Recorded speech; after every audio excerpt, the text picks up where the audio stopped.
அறந்தாங்கியில் இந்து முன்னணி சார்பாக விநாயகர் சதுர்த்தியை முன்னிட்டு விநாயகர் ஊர்வலம் நிகழ்ச்சி நடைபெற்றது. இந்த நிகழ்ச்சியில் தமிழர் தேசம் கட்சி தலைவர் கே செல்வகுமார் கலந்து கொண்டு தொடங்கி வைத்தார். புதுக்கோட்டை மாவட்டம் அறந்தாங்கியில் இந்து முன்னணி சார்பாக விநாயகர் சதுர்த்தியை முன்னிட்டு விநாயகர் ஊர்வலம் நிகழ்ச்சி நடைபெற்றது. இந்த நிகழ்ச்சியில் தமிழர் தேசம் கட்சி தலைவர் கே செல்வகுமார் கலந்து கொண்டு தொடங்கி வைத்தார். இந்த நிகழ்ச்சியானது அறந்தாங்கி வடகரை முருகன் கோவிலில் தொடங்கி அறந்தாங்கி முக்கிய நகர் வீதிகளில் ஊர்வலமாக புறப்பட்டது.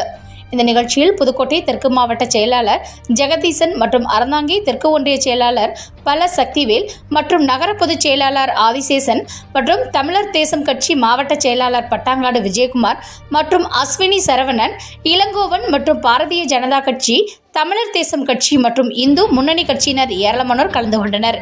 இந்த ஊர்வலத்தில் 100க்கும் மேற்பட்ட போலீசார் பாதுகாப்பு பணியில் ஈடுபட்டனர்.